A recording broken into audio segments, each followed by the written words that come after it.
16 years old, I joined the military.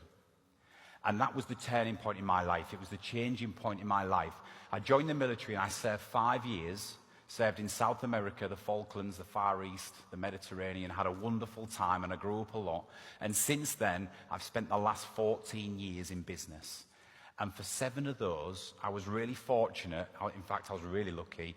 I managed to blag my way in to a global consulting business who were based out in Stamford in New York called Gartner. Global company, $4 billion, 85 countries, and I blagged my way in, lad from Brandsome, right?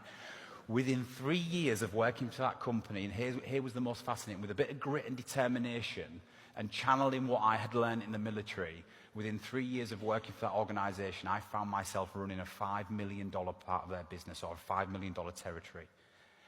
$5 million, lad from Brandsome, right? And in 2 more years, or 2 or 3 more years, we doubled that to $10 million under my leadership. And it was an amazing time for me, and I learned a lot. And what happened then is I had an opportunity to progress and move on, potentially move my family, my wife and children, out to a different country to be able to, take on the next role. And at that point, I turned it down. I turned it down. Not only did I turn it down, but I gave up my career.